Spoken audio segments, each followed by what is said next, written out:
Hello, everyone. Welcome to our side event on parent and family leadership in preventing institutionalization of children with disabilities. At this virtual 13th session of the Conference of States Parties to the Convention on the Rights of Persons with Disabilities.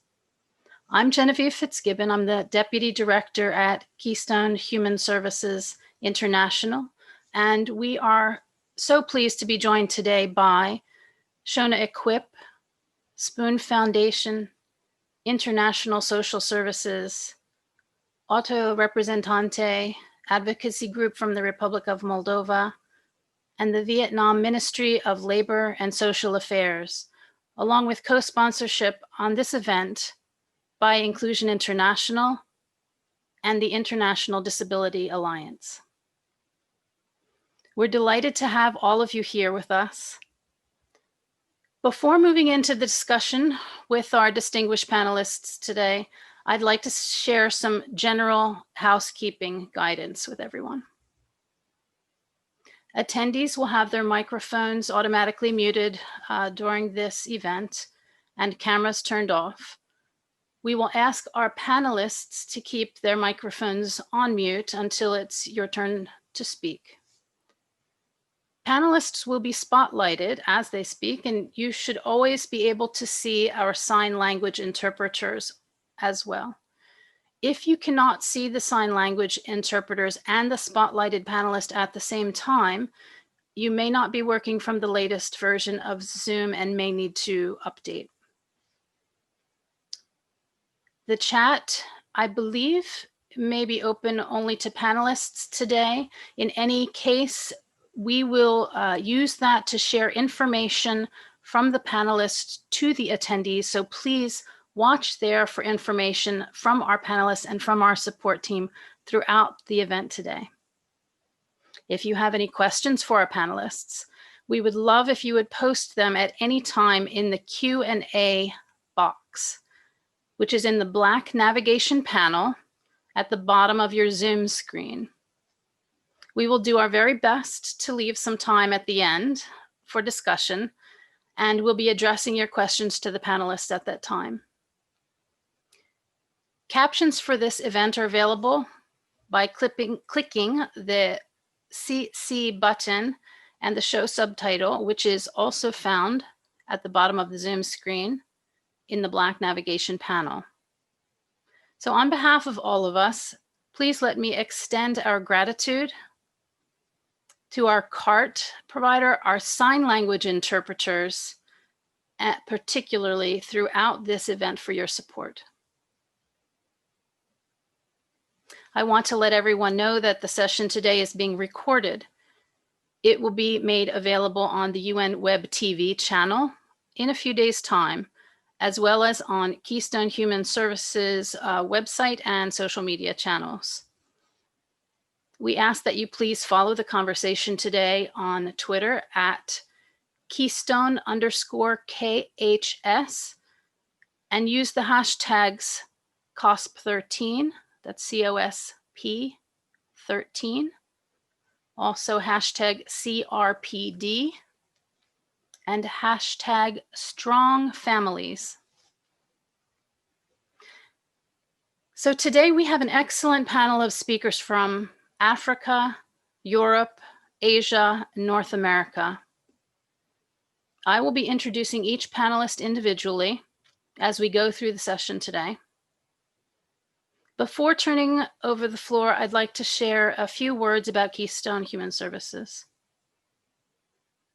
At Keystone, we recognize our role as part of an interconnected global network of advocates working to build a better world.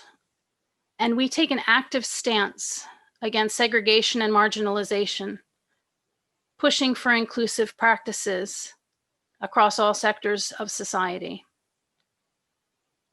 Though the Convention on the Rights of Persons with Disabilities entered into force in 2008, as many of us are well aware, offering protection for the civil, cultural, economic, political, and social rights of people with disability, many throughout the world still face barriers and discrimination that make it difficult, if not impossible, to participate equally in society. And our mission at Keystone is to create opportunities for growth and meaningful life choices so that all people can be valued contributing members of their community. And for nearly 5 decades, we have been providing inclusive services and supporting people with disability to be in charge and to direct the course of their lives.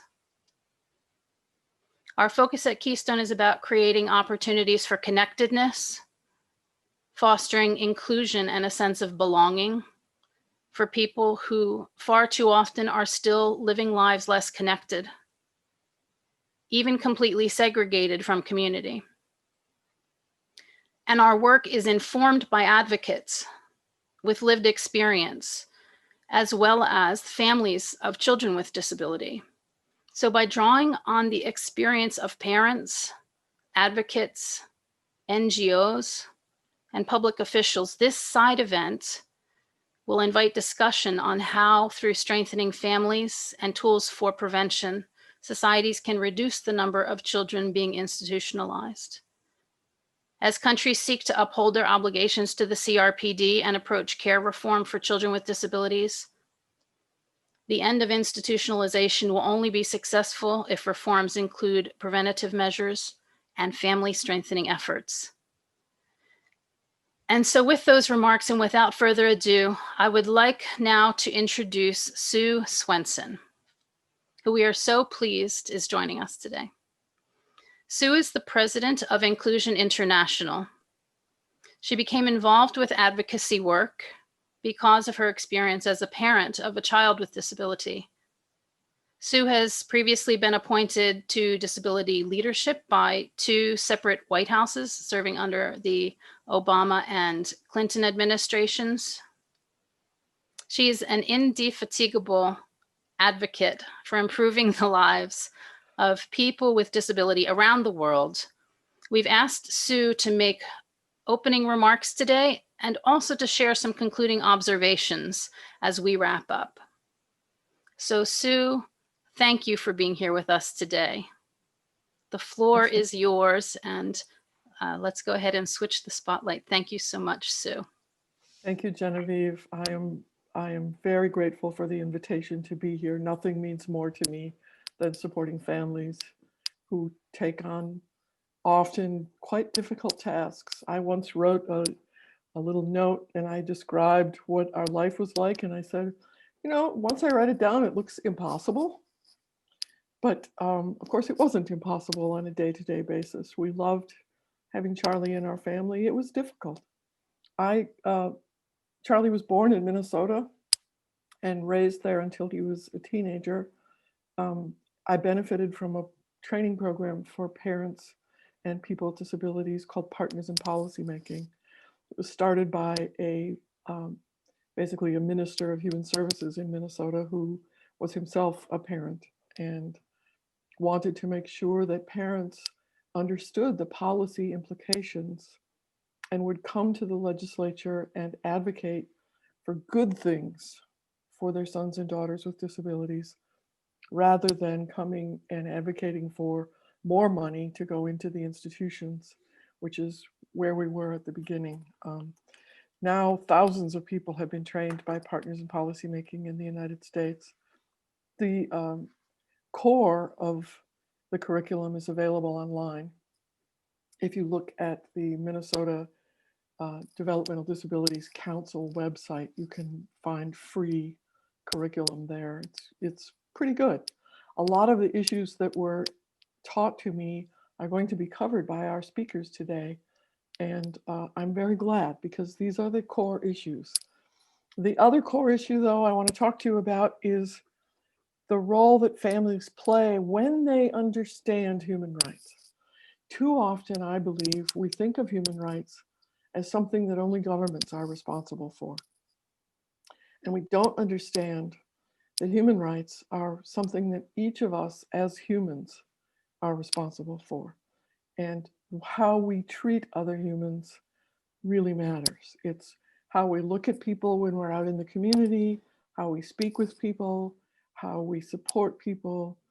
And as family members, it's, do we raise our sons and daughters to enjoy their full rights? Do we raise them to find ways for them to indicate what their choices and decisions are? Do we raise them to feel dignified, to feel proud of who they are with their disability, not in spite of their disability? I believe that families everywhere, in everything they do, have the chance to change culture. When we see a person with a significant disability out and about with their loving families and enjoying life the same way everyone else does, it can't help but put a little bit of disruption into our cultures. People who would otherwise think, oh, those people belong somewhere else, maybe might have their mind opened and be able to think, ah, I see how this works. Well, you need a good wheelchair, or you need support with communication, or you need other things, but people are part of our world. In the United States, we had institutional populations after, before the Second World War and up to the mid-1970s that were very, very significant. We had hundreds of thousands of people living in institutions. Magically, as soon as we had a universal right to special education for children with disabilities, as soon as all children with disabilities had the right to attend school for free, appropriate public education, people stopped sending their sons and daughters to institutions. It fell off exactly as a result of that law. So it is another thing that we must advocate for, I believe, if we wish to prevent institutionalization. And then we need to think about COVID and what the effect will be. We know that there will be new orphans. We know that there will be new parents who are newly overwhelmed by their responsibilities. And it's up to us to try to find ways to advocate to make sure that that does not turn into new institutionalization for children with disabilities. And with that, I will listen very carefully to what everyone has to say. Thank you for organizing this today.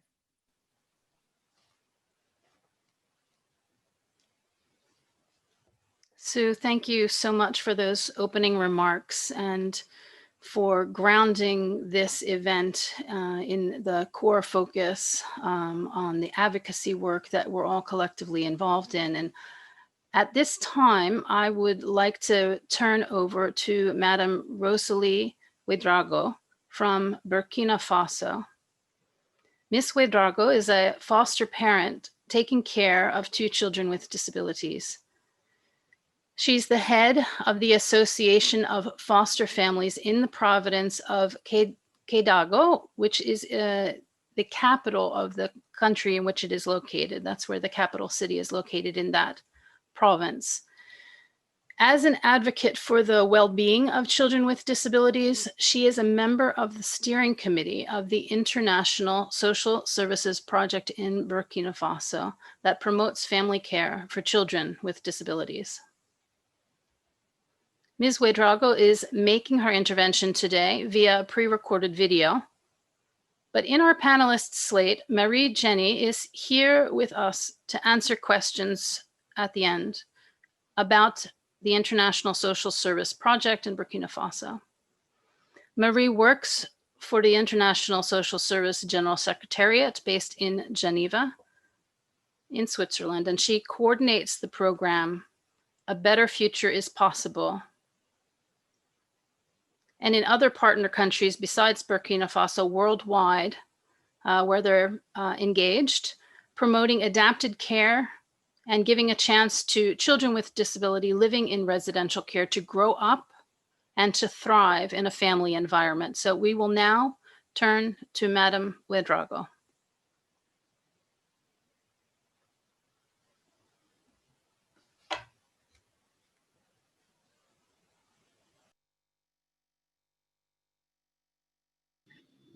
Merci. Je suis Madame Ouedraogo, Rosalie, et je suis une famille d'accueil depuis 1996 et je suis la présidente des familles d'accueil du Cadiogo. Je suis aussi membre du projet SLC. J'accueille 2 enfants handicapés, une fille et un garçon, depuis leur petite enfance. Et la fille a 18 ans présentement, le garçon a 17 ans. J'ai pris la fillette à 1 an, puis l'autre 3 mois. C'est des enfants abandonnés, donc ils n'ont pas de lien avec les parents biologiques. Au Burkina, la solidarité existe. Les voisins, la famille élargie et la communauté appuient les enfants handicapés dans les familles. Les familles se retrouvent périodiquement pour des échanges d'idées, ce qui favorise beaucoup ces enfants-là. Et aussi, la scolarité, en tout cas, ils vont librement, ils sont acceptés à l'école.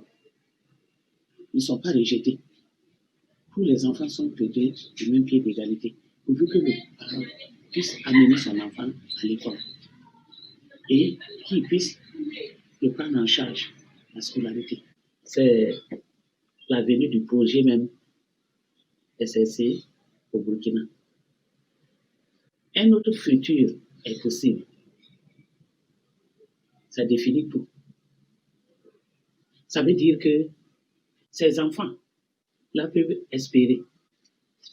Et ces enfants qui sont dans les cahiers, et ils pourront quitter les cahiers pour un placement dans leur famille biologique ou famille d'accueil. Il n'y a rien de tel. Un enfant dans une famille, ce n'est pas à comparer à un enfant qui vit dans un orphelinat. Déjà, en famille, il a l'affection, il a l'amour. Il a à côté d'un père, d'une mère, d'un oncle, des frères et sœurs. Son évolution avec un enfant qui est gardé dans une institution ou bien dans un orphelinat, ce n'est pas à comparer. Le projet appuie les familles avec les AGR. Ces AGR vont permettre à la famille de mieux s'occuper de l'enfant, de le garder, de ne pas le négliger et prétendre à un avenir meilleur. Il y a le groupe de parole aussi que le projet va amener dans les familles. Il y a la formation. Il y a l'école des parents. Avec tous ces parents, en tout cas, ces enfants seront, en tout cas, ils pourront prétendre à un avenir meilleur. Il n'y a rien de tel. Donc, longue vie à ce projet.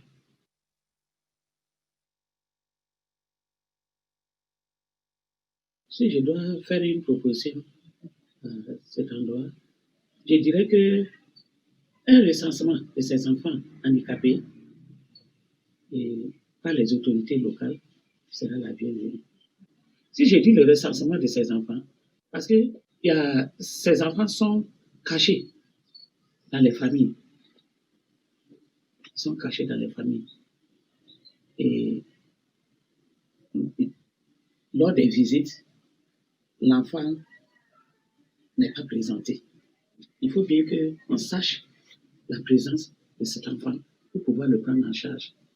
Et je proposerai un appui financier pour le suivi de l'action sociale auprès de ces familles.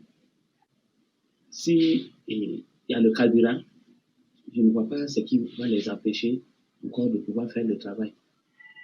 En tout cas, pour aller toucher ces enfants, faire réellement le recensement, le suivi et voir dans la mesure du possible ce qu'on peut faire. Je demanderai plus de soutien aux familles, pour l'école et les soins médicaux de ces enfants. Et surtout, il y aura des enfants où il faut la rééducation. La rééducation, et il faut des moyens. Trouver les AGR pour ces familles, parce que la pauvreté peut amener à tout faire. Le manque de moyens. Si ces enfants-là ne sont pas scolarisés, c'est parce qu'ils n'ont pas les moyens. Et il se dit, c'est un handicapé. Il vaut mieux mettre la priorité sur celui qui est bien portant qu'un handicapé. Mais s'il a les moyens, si on lui met les AGR là à la disposition de la famille, ils peuvent entreprendre des activités qui peuvent aider cet enfant, même dans la scolarité, en tout cas son bien-être, même déjà. Et je proposerai le suivi aussi de ces AGR là. Pourquoi? Pour que on sache que l'enfant profite réellement de ces fonds-là. On ne prenne pas ça à d'autres fonds et fins et négliger, continuer à négliger cet enfant-là. Or, c'est à cause de lui qu'on a financé. Donc, une sensibilisation de la famille sera la bienvenue. Que la famille la comprenne, que c'est un enfant comme les autres. Et que les AGR, c'est pour que cet enfant-là aussi soit bien. Qu'ils ont financé les AGR. Et la sensibilisation là aussi doit aller à l'endroit de la population, l'entourage, pour qu'ils acceptent cet enfant comme les autres enfants.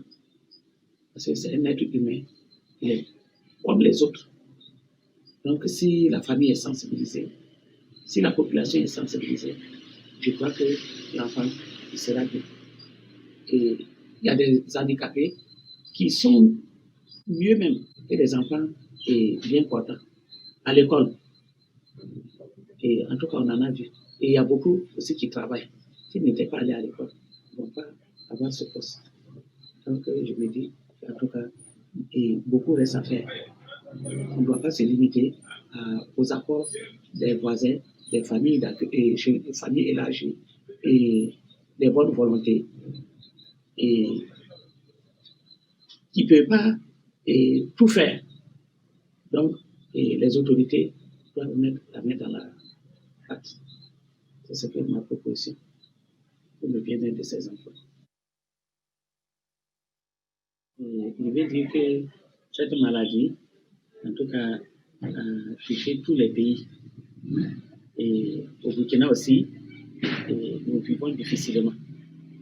Il y a la régression des activités économiques qui a fragilisé les soutiens. Ça a empêché aussi les réunions d'échange entre familles. Cela a fragilisé aussi le soutien entre familles. Avant, on se rencontrait, bon, on est avec les enfants, bon, et on se donnait des idées, surtout côté sanitaire. Si ça ne va pas chez ton enfant, et quand l'autre voit, il dit, ah, ton enfant a ça là, non? Ah, mon enfant avec ça, j'ai fait ceci, cela, et ça a marché. On n'a plus ça.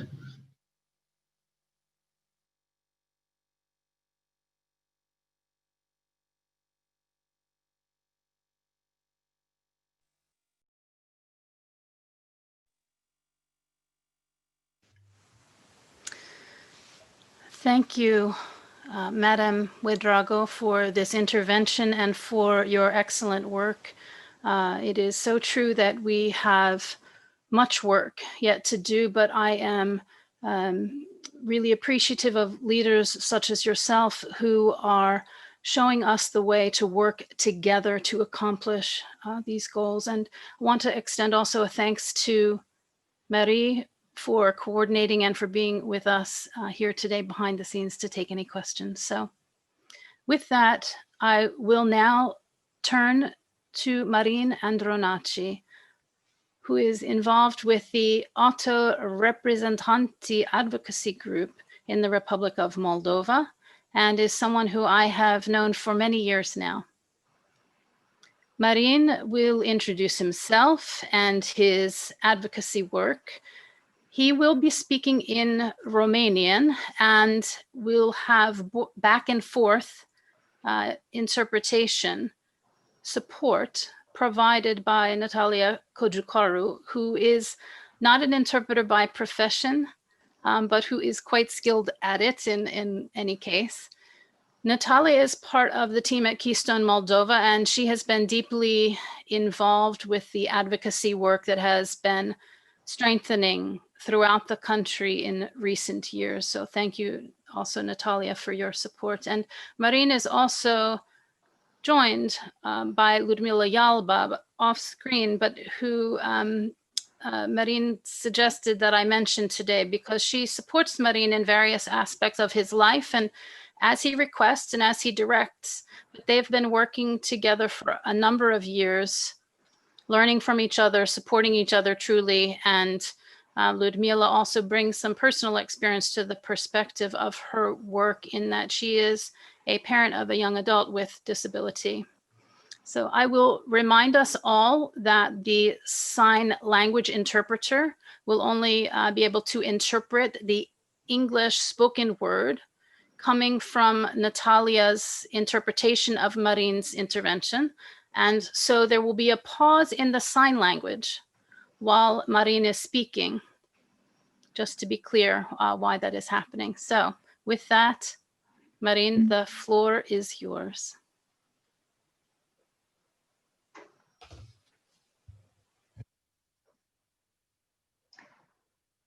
Bună ziua, mă numesc Marin Andronache, am 24 de ani, sunt membru al grupului Altul Reprezentant din Republica Moldova. I just want to ask before translating if the presentation is on the screen.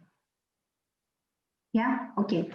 So, hello, I am Marin Andronache, I am 24 years old and I am a self-advocate from Republic of Moldova. Până la vârsta de 17 ani am locuit în 2 internate, în Bălți și în Orhei.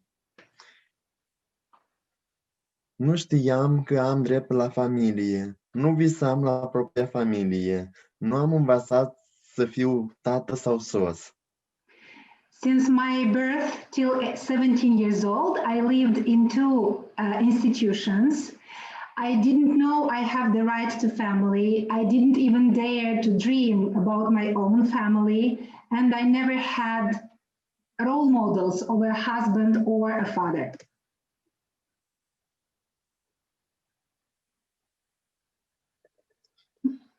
Marin? 3 ani am trăit în locuința protejată. When I was 17, I moved from the institution to community social service, supported living, where I lived for 3 years. Am învățat să fac mâncare, să împletesc, să fac curat, să fac cumpărături. I learned to do household chores, to go shopping. I learned what community living means. I learned to take decisions and to live independently. Tot atunci am devenit membru a grupului autoreprezentant din Fălești. In this period, I also became a member of a self-advocacy group in Fălești. It's a small district in Moldova. Am aflat că am multe drepturi. Am dreptul la familie, la sănătate, la angajare în câmpul muncii și la orice. I learned here that I have many rights, such as the right to health, to employment, to community living, and of course, the right to family. Am făcut cunoștință cu Maria la școala de vară. I also met Maria during this time, during a summer school. Ne-am hotărât să facem nuntă. We decided to get married.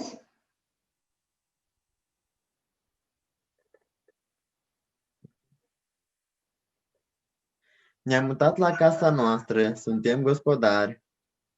After the wedding, we moved to our own home.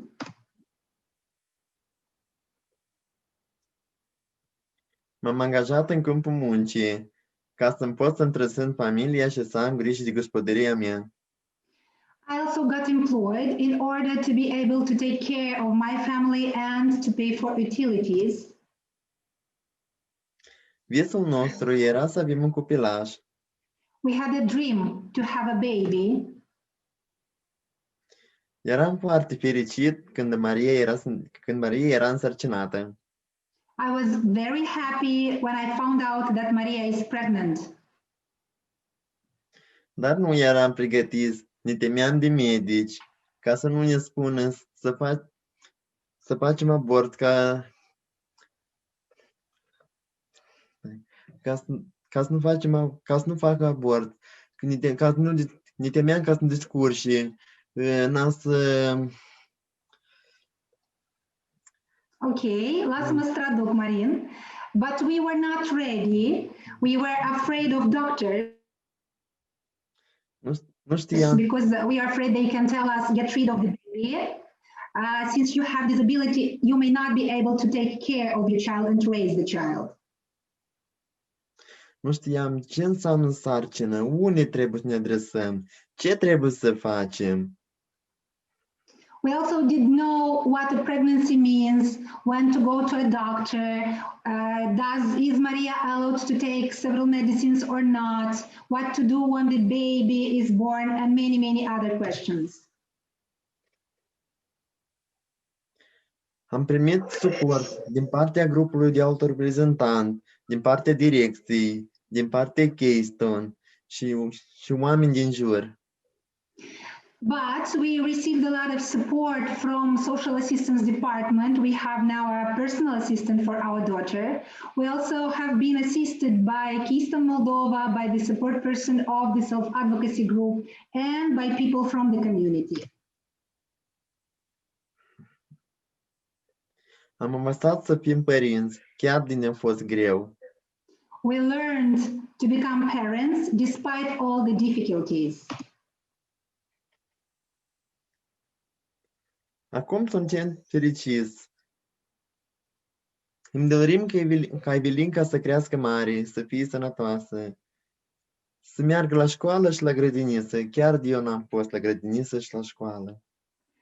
I'm very happy now. We actually are very happy now. And we plan our Evelina, the name of his daughter, to go to kindergarten, to go to school, and to enjoy all the rights I was deprived of. Este important ca persoane cu dizabilități să se bucure de dreptul la familie. Nu sunt necesare instruiri pentru persoane cu dizabilități despre ce înseamnă familia, sarcină, cum să crește un copil. Este nevoie ajutor, servicii de suport. It is very important that persons with disabilities enjoy the right to family, and for this matter, trainings for persons with disabilities are needed. Trainings regarding what a family means, what is a pregnancy, how to raise a child, and so on and so on. And it is also very important to receive proper assistance and individualized support services. Aici vorbesc despre familia mea, la radio, la internate, la ședințe. It is also very important to advocate for the right to family, and I, as a self-advocate, do it whenever I have opportunities through various media sources, during various national and international events, and I also speak to other people who are still in the institutions about my life experience and about how I enjoy the right to family. Sper cât mai mult persoane cu dizabilități să fie fericite ca mine. I hope as many persons with disabilities are as happy as I am. Vă mulțumesc pentru atenție. Thank you for your attention.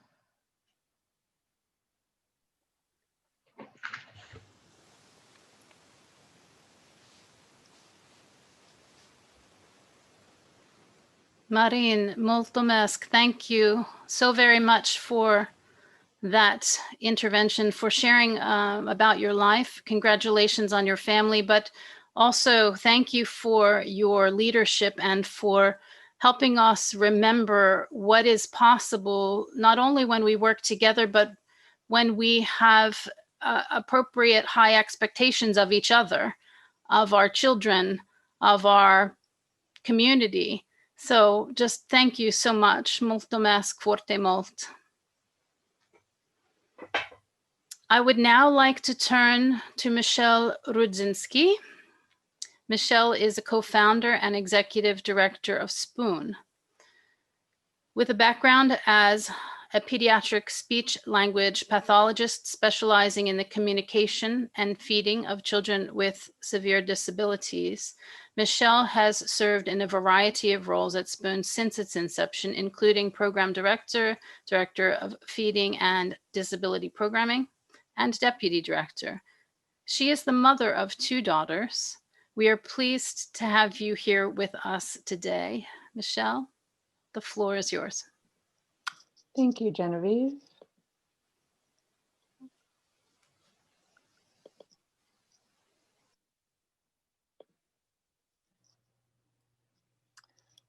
Yeah, thanks, Genevieve, and thanks for including me on this panel. It's an honor to be here. Before I talk more about Spoon's work and the relationship of nutrition and disability, I want to tell you a little bit of my background so you can understand where I'm coming from. In 1988, I took my first job as an adult, and I was a caregiver in an institution for children and adolescents with disabilities here in Portland, Oregon. Even though it was 30 years ago, I distinctly remember the first day because I was given about 30 seconds of training on feeding children with disabilities and then sent over to a table to feed all the children at that table. And I remember how incompetent I felt, how overwhelmed. And for the entire 2 years that I worked there, I never received training on feeding or nutrition.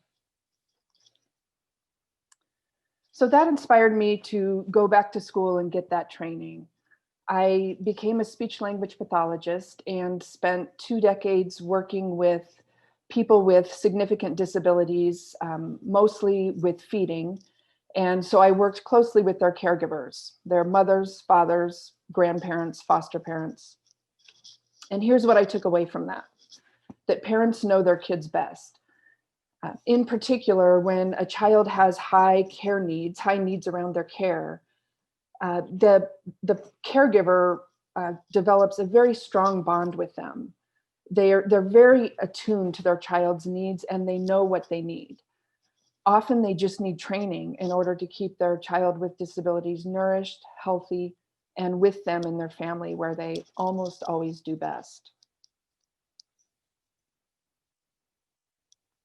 In 2006, I became a parent for the first time when I adopted my 5-year-old daughter.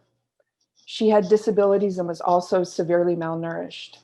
In getting her healthy, I quickly learned 2 things. One, it didn't take too much to improve her nutritional status. Those solutions exist. They just had to get to her. And 2, as my daughter's malnutrition decreased, her disability decreased. And so I started to learn about the strong relationship between nutrition and disability. What I started to learn is that disability can lead to malnutrition.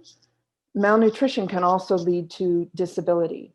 And it becomes this vicious cycle where as a disability becomes more significant, a child may become more malnourished, and that malnutrition can lead to more impacts from disability.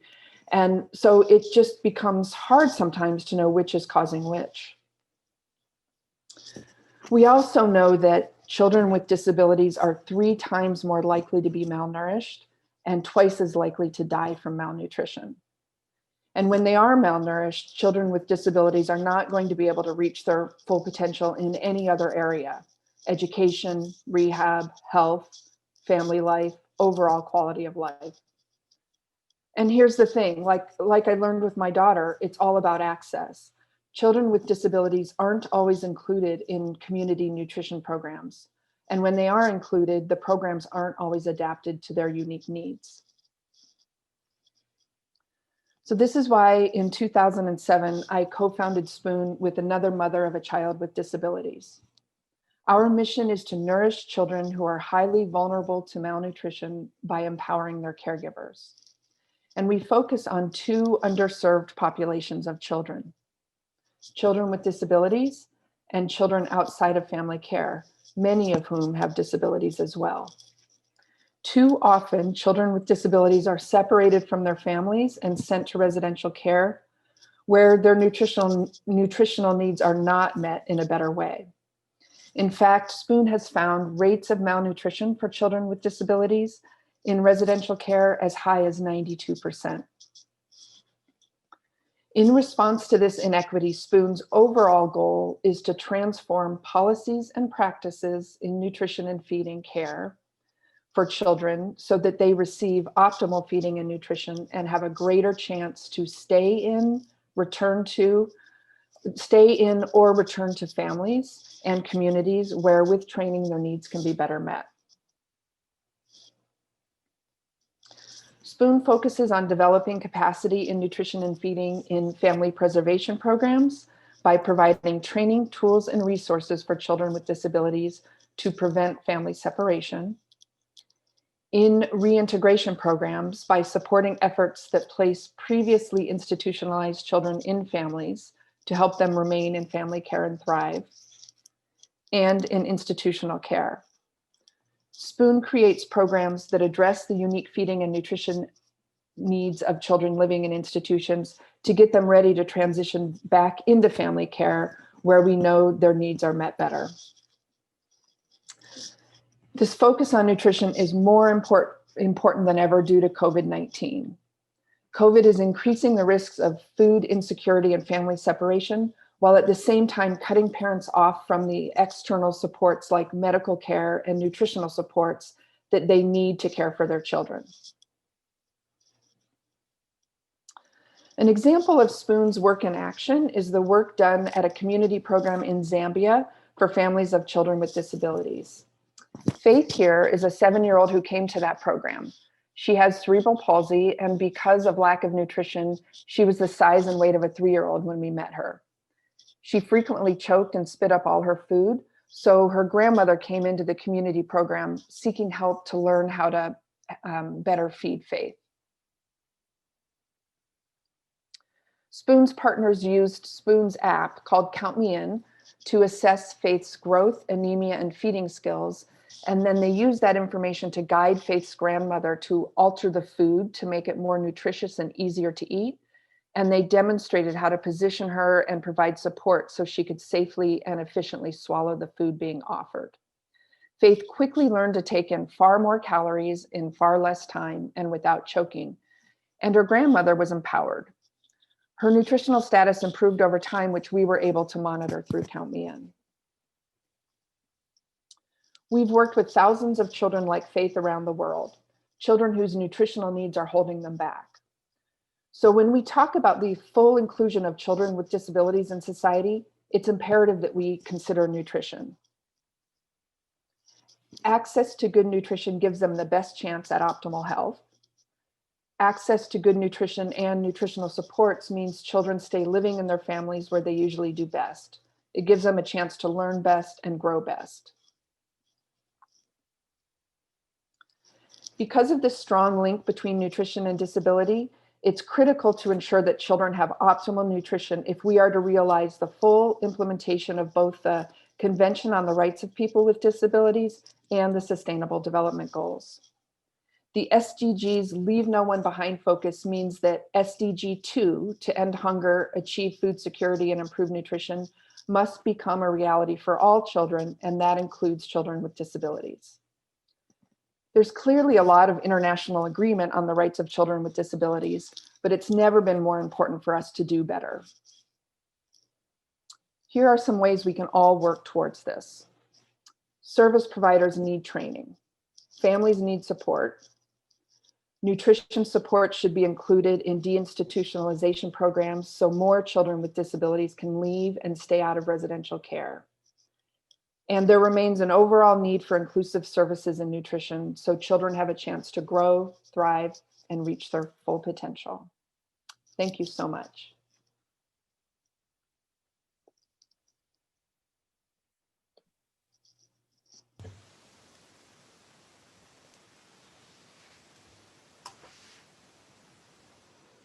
Michelle, thank you so much for your presentation and for really bringing home to us with concrete examples of the way that families can have the confidence, can be supported to gain the confidence to know that they truly are the best place for their children, and that as community of support that we need to come around learning together how to make that possible, and that is a huge part of the solution to how to not have children and families thinking about children with disability being placed in segregated care as a solution.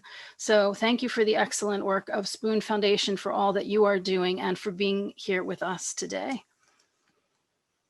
Next, I would like to turn to Ms. Nuet Trinthi, who is the program manager at the Ministry of Labor and Social Affairs in Vietnam.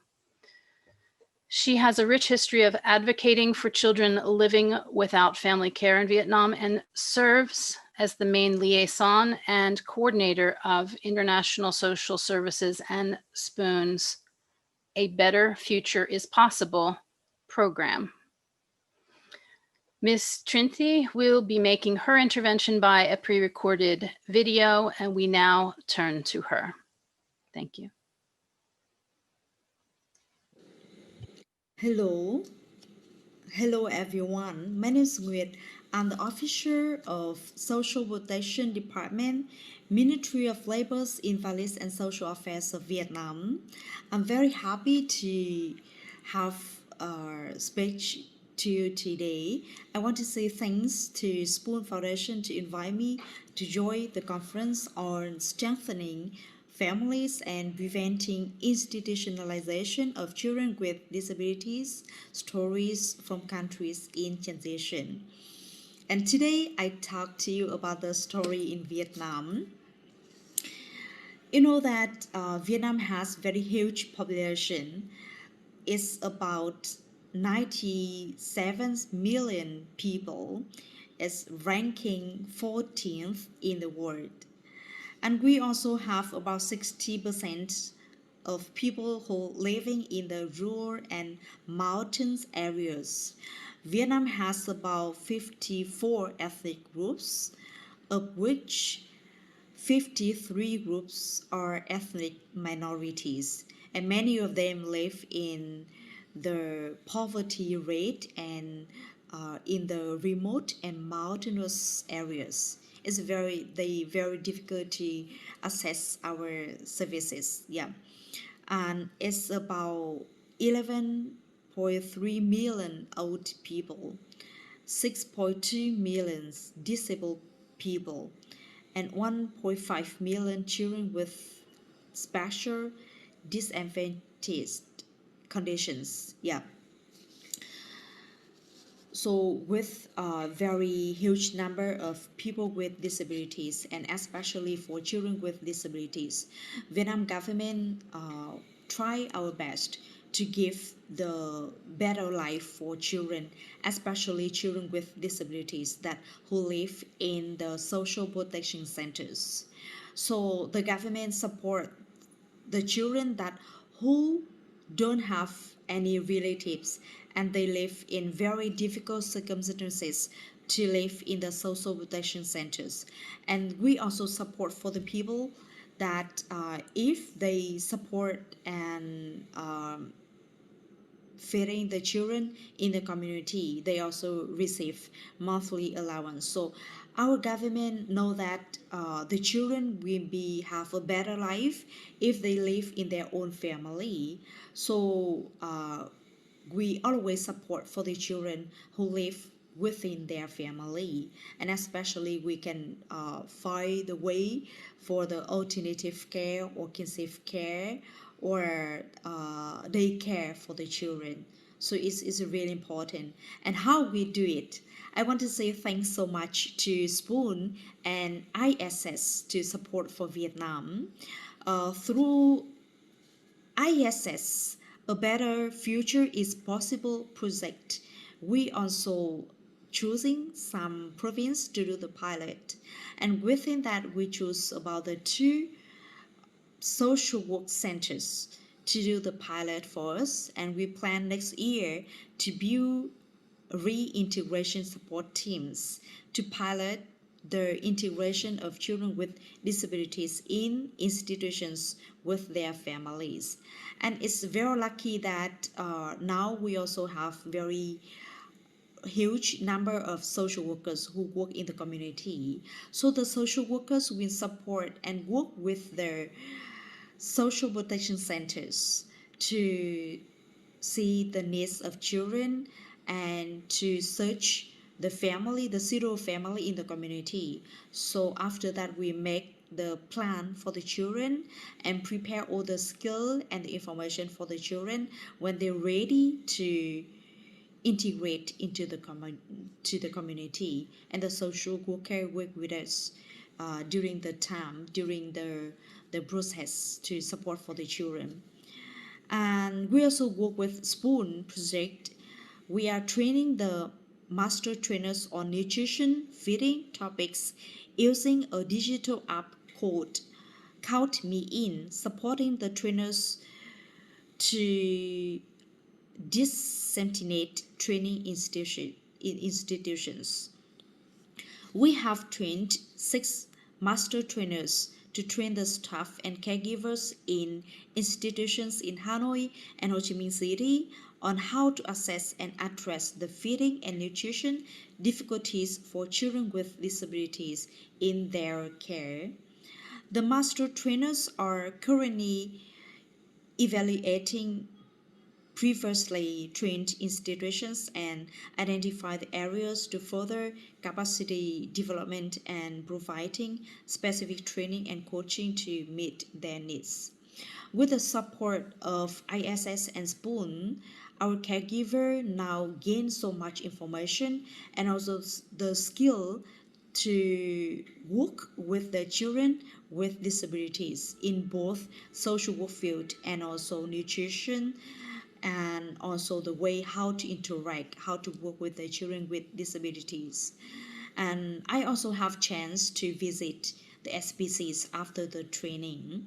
They really are happy because they get the great information, the great training from ISS and Spoon. They now become more skillful when they support, when they work with the children with disabilities, because you know that in the SPC there are many severe children with disabilities, so we need special technique, special information, and special way to care of children with disabilities.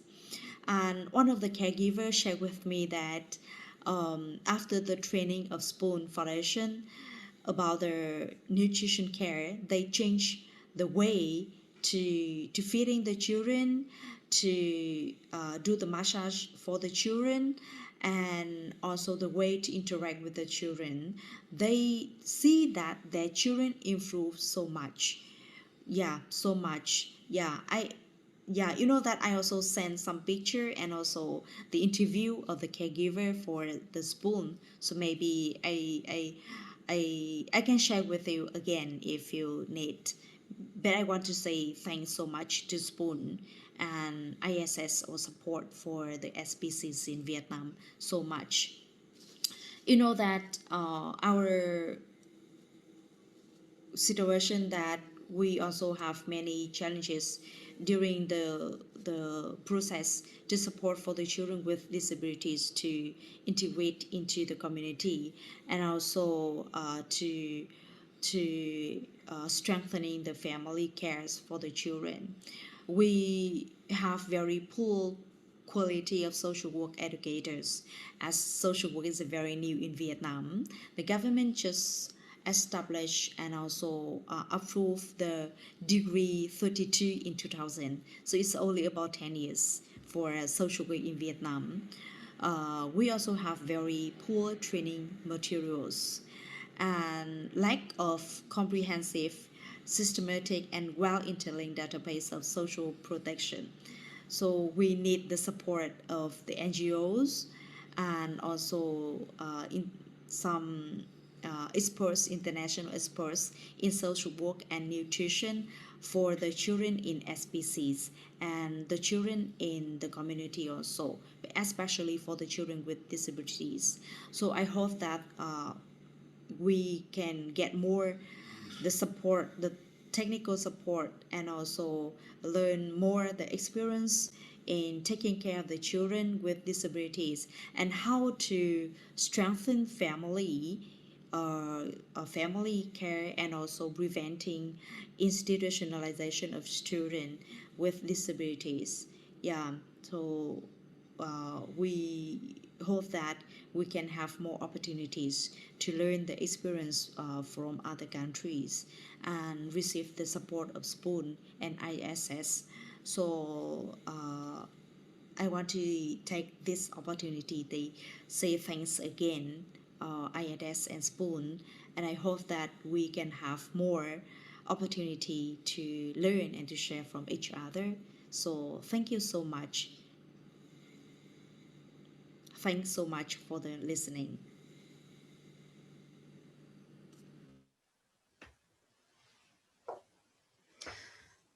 Thank you to Ms. Trinthi for that excellent intervention and for being with us today. I appreciate and am reminded of the importance of the work collaborative between civil society and government, and how we continue to support each other to do better work alongside people with disability to make sure that inclusion becomes more of a reality, and what that means for families and children, and listening to each other together. So thank you for that. I will now turn to Shona McDonald. Shona is the founding director of Shona Quip Social Enterprises, a hybrid organization established in 1992 to build capacity, influence, and support systems change for inclusion, while stimulating local economies through growing the quality and reach of sustainable quality pediatric wheelchairs and assistive device provision across Southern Africa.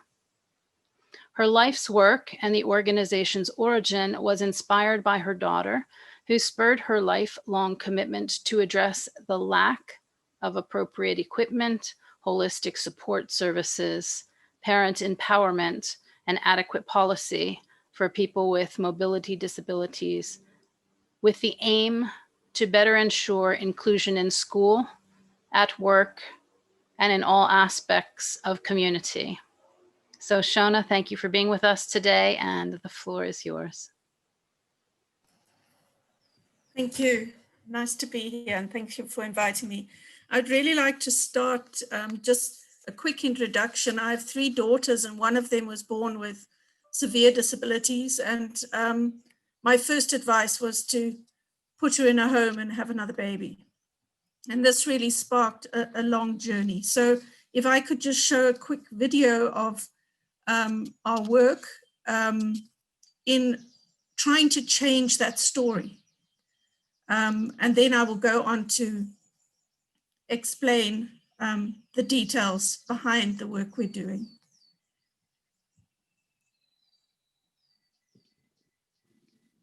Where did the parent network begin? When one of Shona's daughters was born 38 years ago with a severe disability, Shona was told to put her in a home and have another baby. This information made her angry and made her want to find a way to give back the power to parents. At this time, she had little information about disability, and it was only through searching and accessing this information that she was able to explore the possibilities and choices as a parent. Sadly, many years later, the reality remains that few parents have the opportunity to build these relationships and access useful information which makes them equal partners in their children's future. The dream for the Parent Champions Trust is that it will provide a network for parents to access information and to connect with other parents, ensuring that inclusion is possible. In order to make the Parent Champions Trust a reality, a board was established. The board provides the parent network with support and guidance and consists of Shona herself and 2 other members. The board supports the parent network through their relationship with the advisory committee. The advisory committee is a group of parents and champions of children with disabilities from various provinces in South Africa. Their role is to make sure the board keeps the issues which are relevant to parents and champions of children with disabilities at the core of their work. They are there to make sure that the Parent Champions Trust remains focused on the dream that first inspired Shona to connect parents to one another. The advisory committee works closely with the network parents. The network parents are also spread across the provinces in which the network is starting, and the goal is to make sure that there is eventually one network parent in each district. Each network parent will support the parent champions in their district. The parent champions are the foot soldiers of the parent network. They are the parents and champions who will work on the ground with families in the communities to provide them with support, but also to gather the lived experiences of these families. In this way, information flows from the parent champions to their communities, and information from the families of children with disabilities flows into the network. Parent champions will use a tool called the Let's Talk Parents to record the stories they hear. The information gathered through this tool and by the parent champions will go to the network parents. The network parents' role is then to understand what the barriers are that are coming up in their district. As a network, they decide on the common barriers and can take this to a group of partners who will support the network. Each network parent can then take this information back to the parent champions in their district, who will share it with the families they support. Now imagine, if each family who is supported by a parent champion reaches out to their neighbor, friend, and extended family, just how many people will be reached through the parent network? Parent champions, everyone is a change maker. We are stronger together.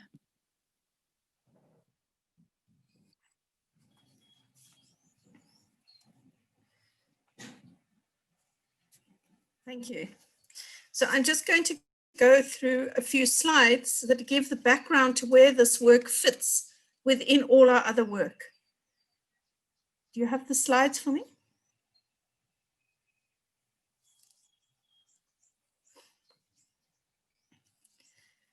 So Shona Quip was started in 1992, and the purpose of it was really to build a robust ecosystem of support around each family and each child and their family. And one of the elements of this was to design and manufacture appropriate assistive devices, because I was given a cardboard insert in a baby pram when Shelley was born. We've gone through a whole phase of building and designing and testing equipment that is rugged and available locally in South Africa in a way that it really can suit the environment in which people need to use it. Next slide. Next slide. The manufacture of this happens in a fully inclusive factory where 30% of our team have disabilities themselves.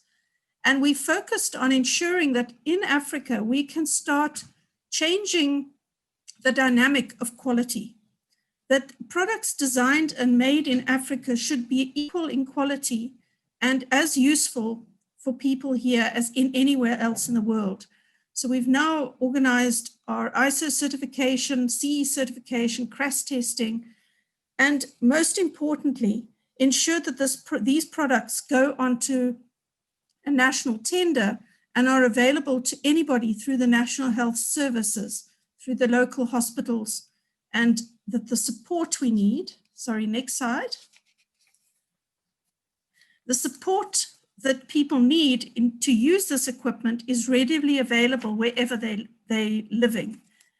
To do this, we've worked with World Health Organization to design training manuals and training that's available for therapists and healthcare workers, so that our role is to transfer information to them, and from that information, they're able to reach out further into the community and provide the support needed.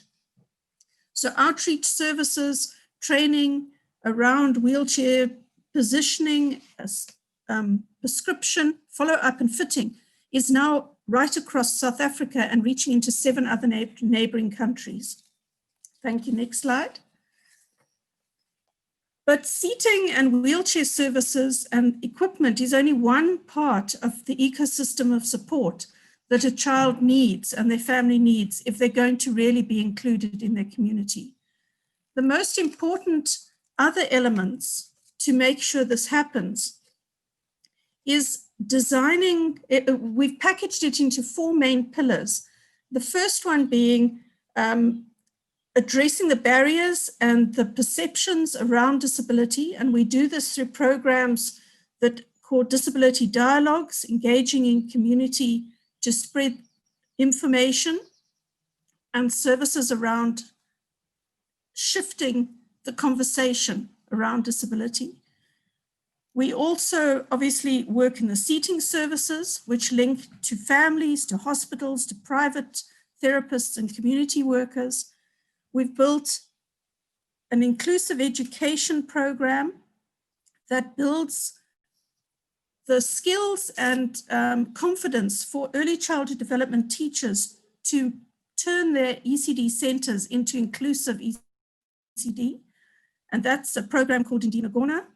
And then lastly, we are constantly supporting the need and the information behind training companies and corporates and government on how to include people in the economy. How do we shift children from hidden in a back room through the school system and then into the work system to ensure that they become active participating members of their community, equally valued, as Martina has commented.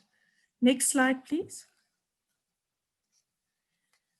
So if we look at ShonaQuip's work, it really is about creating a flow around the child, information sharing, outreach services that are accessible, the sharing of information and training and skills development, early intervention around early childhood playing and learning together, and then about work creation. Thank you. Next slide. Which really leads us to the Parent Champion Trust. It's so important for us that this ecosystem approach actually is creating an enabling community that enables an environment that is really supportive and meaningfully participatory, and creating welcoming attitudes and systems around the family.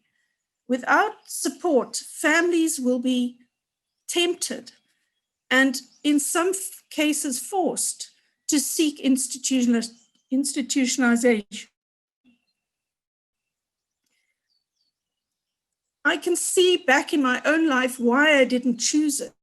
I didn't choose that option because it made me angry that somebody told me that was the only option.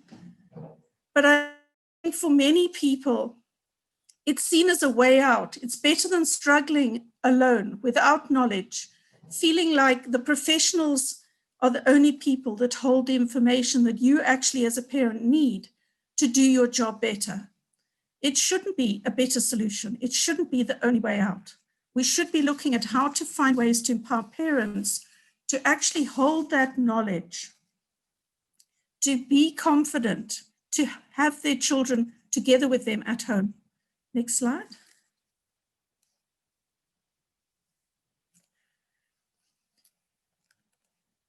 This this diagram describes the video you've just seen. And I think if we look at the need in South Africa alone, we're talking about 8 million children and families that are influenced by lack of information, lack of confidence, and lack of a future for their child. So I really believe strongly now that if we partner with advocacy organizations, we work with parents and volunteers, and we link this to research and data collection and ensure that the statistics are kept and used to influence policy, we will really be able to shift the system. Thank you. Next slide. So we're growing this network of parents with the aim of monitoring and implementing of policy. And we have designed a framework linking our work to the SDGs, the CRPD, and the SA White Paper on the Rights of Children with Disabilities. And these link directly to the network and ecosystem of programs which we've designed. We really hope that together we can continue building this independent community of parents linked to each other who are confident to change the agenda for children with disabilities and the families that support them. Thank you.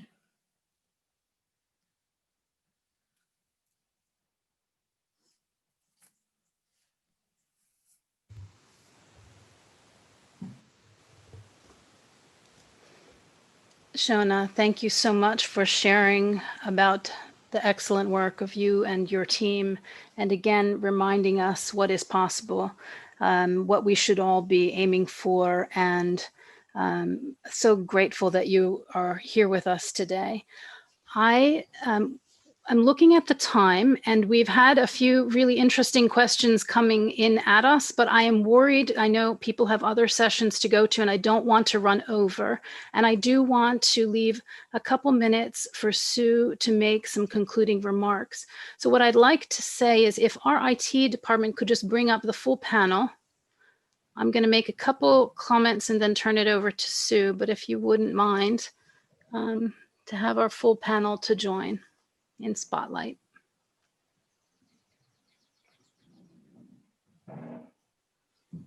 And just for our attendees to know that we'll only run over a minute or two. We won't be running very long.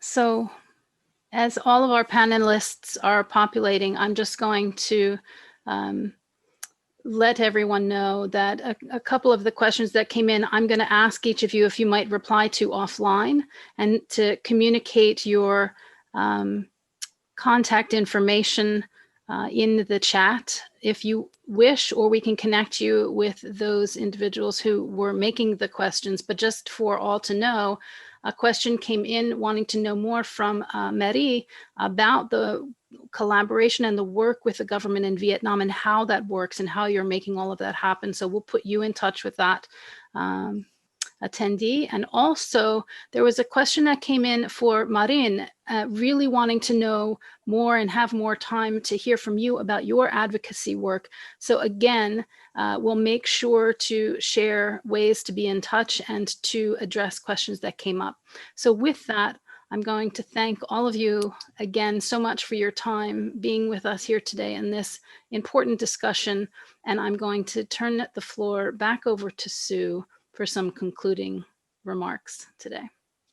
Thank you, and I will be as brief as I can, although I feel like you have identified my soul sisters and soul brothers on this panel today, and I could spend probably days interacting with them. I hope our attendees feel the same way. The great thing about this panel is it recognizes the reality of being a family member, whether resources are rich or whether they're constrained. We deal with so many of the same problems, and it is profound to think about what we might be doing. I would like to invite you all to be members of Inclusion International. We need people like you in our network, people who are doing the real things. If you'd like, for just not for members only, but for anyone in the world. We're having a virtual free summit of families of people with disabilities on December 8th, which is next week. It's operating in 2 time zones, so or 2 times, so we reach time zones around the world. And we're looking to find ways to connect families.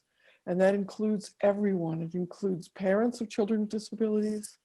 It includes parents who have disabilities, who have children. It includes grandparents, siblings, anyone who considers themselves to be a family member. We welcome you. And there will be plenty of opportunities there to share models and ideas with the attendees. So it can also be, we hope, a way to get some of these best practices out. I wish I had known about all of you when my son was little. I struggled with many of the things that you are helping families with. And so therefore I will end just by thanking you for the outreach and for the leadership that you have created out of your own personal experience and knowledge, and all gratitude from my heart for what you're doing. It is changing the world. Thank you. Thank you, Sue. Thank you to all of our panelists. Thank you especially to our sign language interpreters and to our CART services for the excellent support today. Thank you for our tech team behind the scenes, and a special shout out to Merritt Beyer, who is at the core of coordinating all of us coming together. We're so appreciative. With that, I'm going to conclude this session. We are adjourned. Please enjoy the rest of your side events and the conference and the rest of your day and evening. Thank you.